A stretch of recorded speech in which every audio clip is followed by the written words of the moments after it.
السلام علیکم ورحمۃ اللہ۔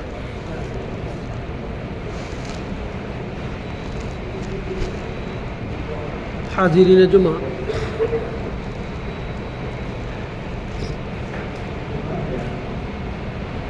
آج کے خطبہ میں میرا موضوع ہے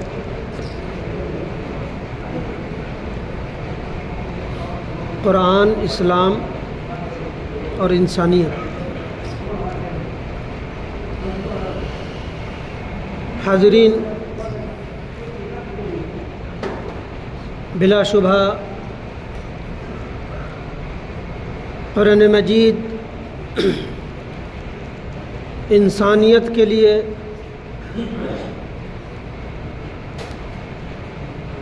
نجات دہندہ ہے، اور پیارے نبی صلی اللہ علیہ وسلم پر نازل ہوئی جب یہ کتاب، تو انسانیت سسک رہی تھی۔ ان کے جو احوال تھے وہ ناگفتہ بھی تھے، اور یہ کہا جائے کہ تھوڑا سا اس کا عکس آج کے دور میں بھی ملتا ہے۔ ویسے ہی انسانیت آج بھی ہے کہ اس وقت چند کو فوقیت تھی، چند کو عزت تھا، چند کو احترام تھا، اور انسانیت میں کھائی بٹی ہوئی تھی۔ امیری کا، غریبی کا مذہب تو اس وقت سارے لوگ بھلا چکے تھے۔ جو جتنا طاقتور وہی اتنا ہی عزت دار، اسی کے سارے حقوق، سارے انصاف، ساری چیزیں انہی کی تھی۔ اس وقت پیارے نبی صلی اللہ علیہ وسلم پر یہ کتاب نازل ہوئی، اور اس کتاب کی سورت کی پہلی آیت، دوسری آیت، سورۃ البقرہ کی دوسری آیت، ذالک الکتاب لا ریب فیہ ھدی للمتقین، کہ اس کتاب کے اللہ کی کتاب ہونے میں کوئی شک نہیں۔ بے شک یہ کتاب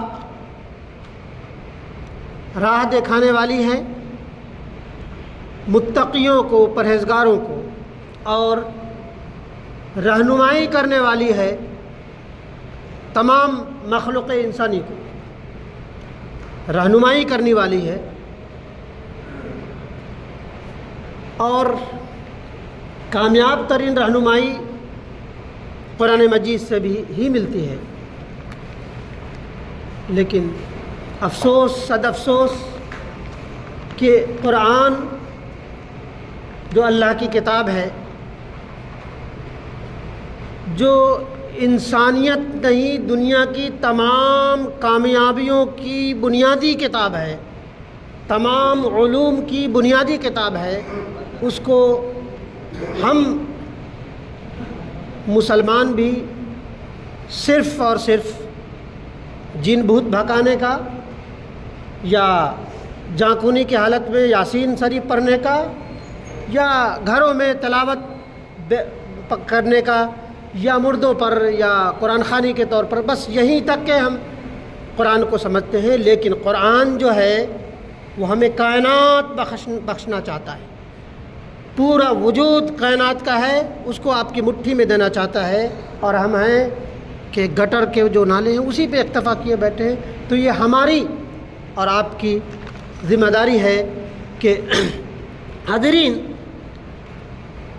قرآن مجید کے تعلق سے یوں تو قرآن مجید میں اور احادیث نبویہ میں بہت ساری آیات ہیں، لیکن ایک آیت ہے سورہ فرقان کی آیت نمبر 30، وقال الرسول یا ربی ان قوم اتخذوا هذا القرآن مہجورا۔ مفتی صاحب خطبہ میں قرآن پڑھنا ممنوع ہے، یہ خطبہ ہے، یہ اس کو زیادہ سننا اہم ہے. تو قرآن مجید آیت نمبر 30 میں فرمایا گیا اے میرے پروردگار، نبی کہیں گے اللہ سے، شکایت کریں گے وہ نبی جو کہا جاتا ہے کہ وہ رات کی پچھلی پہر سسکتے تھے، روتے تھے، اور سانس کی آخری حالت میں یا امتی، اے امتی اے امتی کا ورد کرنے والے، وہ اسی امتی کے بارے میں رب سے شکایت کریں گے. وقال الرسول یا رب ان قوم اتخذوا هذا القرآن مہجورا، اے میرے رب، اے میرے پروردگار، میری قوم کے، میری امت کے یہی لوگ تھے جنہوں نے قرآن کو چھوڑ دیا تھا. اس کو سمجھنے کے لیے آپ 1920 محمود الحسن مدنی صاحب، دیوبندی صاحب، آزادی کے سرخیل کہا جائے کہ آزادی کے ترانے گانے والوں میں اولین صفحات کے لوگوں میں سے ایک محمود الحسن صاحب جب جیل میں تھے 1920 میں، 4-5 سال بعد ان کو جیل سے رہا کیا گیا اس بنیاد پہ کہ ان کا اس وقت ٹی وی لا علاج بیماری تھی، 3rd اسٹیج میں تھے، تو کہیں مر گئے تو بہت بڑا واویلا نہ ہو جائے. محمود الحسن کو رہا کیا گیا. تو آپ نے 1920 میں دارالعلوم دیوبند میں ایک کانفرنس کی، جس میں کون کون موجود تھے؟ اشرف علی تھانوی رحمہ اللہ، مفتی شبیر احمد عثمانی رحمہ اللہ، اور کیا کہتے ہیں حسین احمد مدنی رحمہ اللہ، مفتی شفیع صاحب رحمہ اللہ، تمام موجود تھے. اور اس میں انہوں نے کہا، جس کو وہ تو کہا ہی تھا، حضرت علامہ اقبال نے کہا تھا کہ وہ زمانے میں معزز تھے مسلمہ ہو کر، اور ہم اور تم خار ہوئے تارک قرآن ہو کر. حضرت علامہ اقبال مدرسہ کے پڑھے ہوئے نہیں تھے، ان کو اللہ تبارک و تعالیٰ نے اپنے مطالعہ سے اس عروج کو پا لیا تھا کہ کچھ نہیں کہا جا سکتا، چند لوگ کہہ سکتے ہیں. انہوں نے بانگے درا میں شکوہ کے طور پہ یہ کہا تھا کہ وہ زمانے میں معزز تھے مسلمہ ہو کر، اور تم خار ہوئے تارک قرآن ہو کر. مفتی محمود الحسن صاحب نے اس وقت 1920 میں ان تمام موجودہ جن کا نام لیا گیا ان کے موجودگی میں کہا، کیا کہا؟ بڑی تاریخی جملے، اسی شعر کی مصداق کہ کیا معلوم ہے کہ ہم نے قرآن کو چھوڑ دیا ہے، ہم نے قرآن کو چھوڑ دیا ہے. علامہ، دنیا کے اس وقت کے مانے جانے اسکالرس، مفتیان کرام، محمود الحسن کوئی ایرے غیر آدمی، مفتی شفیع عثمانی یا شبیر احمد عثمانی صاحب یا اشرف علی تھانوی صاحب، معمولی آدمی، کہا کہ ہم نے قرآن کو چھوڑ دیا. لوگ چوکر نہ ہوئے، علماء قرآن کو چھوڑ دیا ہے. کہا کہ اس ناحیے سے تو نہیں چھوڑا ہے، لیکن ہماری ذمہ داری یہ تھی کہ ہم نے فقہ کی موشقافیوں میں لوگوں کو الجھا دیا ہے، اور بہت زیادہ ہوئی تو حدیث کے معاملے میں قرآن کو چھوڑ ہی دیا ہے. قرآن پہ ہم یہی نہیں کرتے ہیں، اور ان اپنی تنزلی کے 2 اسباب بتائے کہ ہم نے قرآن کو چھوڑ دیا ہے. اپنی جو گراوٹ تھی، آپ کی جو تنزلی تھی، جو تب سے تھی 200-300 سال سے جو ہماری تنزلی ہے، یا 100 سال یا جتنا 400 سال سے تو ہم تنزلی کی زندگی جی رہے ہیں کم و بیش. اس سے پہلے رہی ہوگی خلافت عثمانیہ، گئے تو گئے. آج جو احوال ہے 57 ممالک ہیں، ساری نعمتیں اللہ نے ان پہ اڈیل دی ہے، ڈھیلے کی وقت نہیں ہے. کہا کہ قرآن کو ہم نے چھوڑ دیا ہے. نمبر 1 قرآن کو ہم نے چھوڑ دیا، دوسرا اتحاد ہمارے اندر نہیں ہے. ہاں، لیکن وجہ صرف بتائی کہ صرف وجہ ایک ہے کہ ہم نے قرآن کو چھوڑ دیا ہے. قرآن کو اگر ہم سمجھتے، اس سے ہدایت پاتے، جیسا کہ ذالک الکتاب لا ریب فیہ ھدی للمتقین، کہ یہ کتاب کو اللہ کی کتاب ہونے میں کوئی شک نہیں، یہ متقی اور پرہیزگاریوں کے لیے رہنمائی کرنے والی ہے، یہ طرز زندگی ہے. ہم نے اس کو چھوڑ دیا ہے. قرآن کو سمجھتے تو وحدت بھی ہو جاتا، اتحاد بھی ہوتا، اور دنیا کی تمام چیزیں بہرحال ہو کر ہی رہتی ہیں. تو اللہ کے نبی صلی اللہ علیہ وسلم اللہ تبارک و تعالیٰ نے یہ کہا ہی کہ وقال الرسول، تو انہی کے لوگوں کے لیے، اپنی امت کے لیے اللہ کے نبی صلی اللہ علیہ وسلم شکایت کریں گے کل قیامت کے دن کہ میرے رب میری امت کے یہی لوگ تھے جنہوں نے قرآن کو چھوڑ دیا تھا۔ یہ قرآن کا پس منظر رہا کہ قرآن کیا چیز ہے، کیا شے ہے۔ یہاں تفصیل کا موقع نہیں کہ قرآن کن کن علوم کا موجد ہے، کوئی علوم نہیں تھا تب قرآن تھا۔ قرآن نے کس چیز پہ بات نہیں کی ہے، چرند و پرند پہ نہیں کی ہے، سمندر کو مسخر کرنے کی بات نہیں کی ہے، سورج یہ سولر کا آج چلن چلا ہے 20-25 سال سے، سورج کی شعاؤں کی بات نہیں کی ہے، کیا پہاڑوں کی بات نہیں کی ہے۔ آج پہاڑوں کے کاٹنے کی وجہ سے کہتے ہیں کہ گلوبل وارمنگ ہو رہا ہے، ساری چیزیں اور تخلیق انسانی سے لے کر ایک ایک چیز کا ذکر قرآن مجید میں ہے۔ کہا جائے کہ لیٹسٹ وہ سائنس جہاں تک نہیں پہنچی اب تک، وہاں تک قرآن اس وقت پہنچ چکا تھا، اور اس پہ آج بھی ریسرچ جاری ہے، اور وہاں تک پہنچیں گی شاید انسانیت۔ تو کہا اس وقت قرآن مجید میں اللہ تبارک و تعالیٰ اب رہی کہ قرآن اور انسانیت، تو اللہ تبارک و تعالیٰ قرآن میں انسانیت سے کیا تعلق بتایا گیا ہے۔ قرآن میں کہا گیا لقد خلقنا الانسان فی احسن تقویم، سورہ 3 کی آیت نمبر 4 ہے، جس میں اللہ تبارک و تعالیٰ نے فرمایا ہم نے انسان کو بہترین شکل و صورت میں پیدا کیا، ہم نے انسان کو بہترین شکل و صورت میں پیدا کیا۔ دوسری آیت سورہ النساء کی آیت نمبر 1، یا ایھا الناس اتقوا ربکم الذی خلقکم من نفس واحدۃ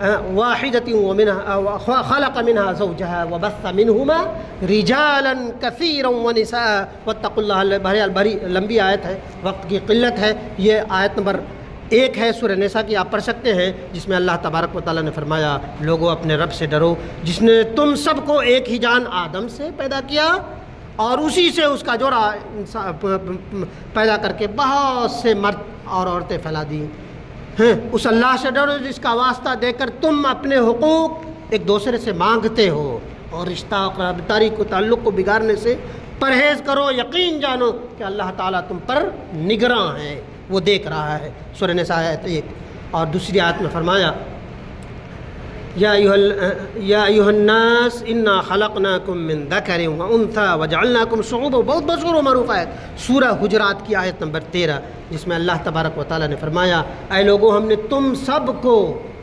سب کو ایک ہی مرد آدم اور ایک ہی عورت سے پیدا کیا، اور ایک ہی عورت حوا سے پیدا کیا۔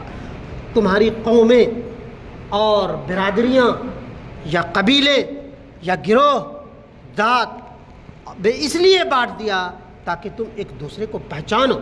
یاد رکھو اللہ کے نزدیک تم میں سب سے باعزت وہ شخص ہے جو اللہ تبارک و تعالیٰ سے سب سے زیادہ ڈرنے والا ہے۔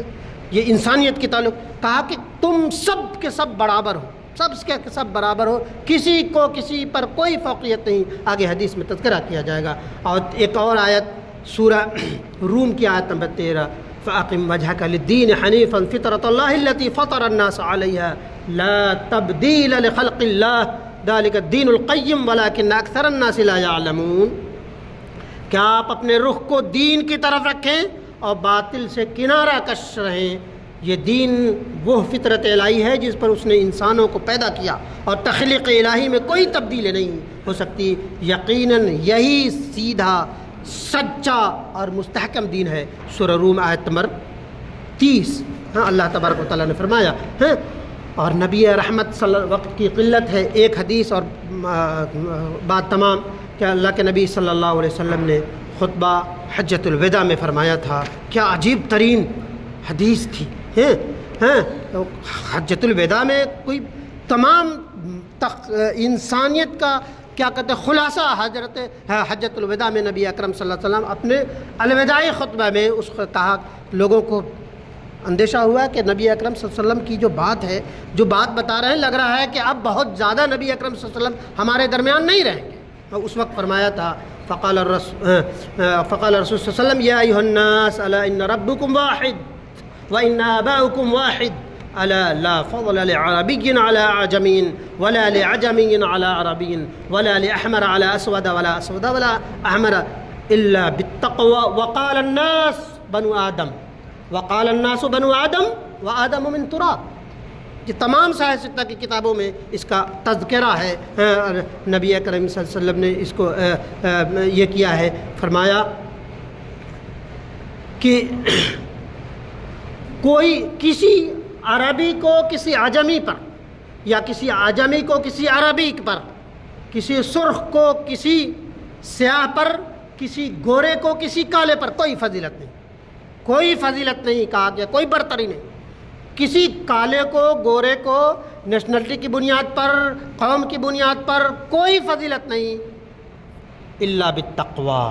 وہ تقوی کی بنیاد پہ فضیلت ہے، وہ پرہیزگاری کی بنیاد پہ تحریک ہے، اللہ سے ڈرنے والے کی بنیاد پہ فضیلت ہے، یا جس کی خصوصیت اللہ تبارک و تعالیٰ نے بتا دی ہے کہ وہ انسان میں سب سے بھلا اور سب سے متقی ترین پرہیزگار وہ ہے جو انسانیت کے لیے فائدہ مند ہو، جو لوگوں کے لیے بھلا ہو. ان کے لیے فرمایا گیا کہ وہی، کسی کو کوئی فضیلت نہیں، فضیلت صرف اور صرف تقوی اور پرہیزگاری اور اچائی کی بنیاد پہ ہے. اور یاد رکھو اے بنو آدم، تم آدم کی اولاد ہو، آدمی ہو. اور آدم کیا تھے؟ مٹی سے پیدا ہوئے. وآدم من تراب، اور آدم مٹی سے پیدا ہوئے. تو تقوی اور پرہیزگاری کی بنیاد پر فضیلت ہے. اچھی شکلیں بنا لینے سے، چار پیسے کما لینے سے کوئی فوقیت نہیں ہے. پیسے کی بنیاد پر یا تحلیہ جائے علم کی صرف بنیاد پر کوئی فضیلت نہیں ہے. فضیلت ہے تو وہ پرہیزگاری ہے، تقوی ہے، اللہ کے نزدیک وہی صرف قابل قبول ہے. حاضرین، یہ قرآن جو ہے ہمیں جو بتاتا ہے، یہ بہت ساری باتیں یہاں پہ آپ تفصیل سے بیان نہیں کی جا سکتی، لیکن خلاصہ کلام یہ کہ قرآن ہمیں بہت عظیم مرتبہ فائز کرنا چاہتا ہے، بہت عظیم مرتبہ. سب سے خیر امت کا لقب دیا کہ تم لوگوں میں بہترین امت ہو. بہترین امت ہو تو کیوں ہو؟ وہ اس لیے ہو کہ تم بھلائی کا حکم دیتے ہو، برائی سے روکتے ہو، لوگوں کے لیے بھلائی کرتے ہو، اور ایک اللہ پر ایمان رکھتے ہو. اگر یہ چیز، اگر تم بہترین امت ہو تبھی بہتر ہو، تبھی تمہیں افضلیت ہے، تبھی تم برتر ہو، تبھی تم کیا کرتے ہو؟ پرہیزگار ہو، تبھی تمہیں فضیلت ہے. یہ گورے چٹے بننے سے، لمبے چوڑے بننے سے اور علم اور وہ حاصل کرنے سے کوئی بڑا نہیں ہوتا، سب کے سب برابر ہیں. یہاں یہ باتیں بتائی گئی. بہرحال وقت اجازت نہیں دیتا کہ اور بھی باتیں کی جائیں. اللہ تبارک و تعالیٰ یہی انہی ٹوٹی پھوٹے لفظوں پر ہم سب کو، مجھ سمیت ہم سب کو کما حق عمل کی توفیق دے. آمین یا رب العالمین.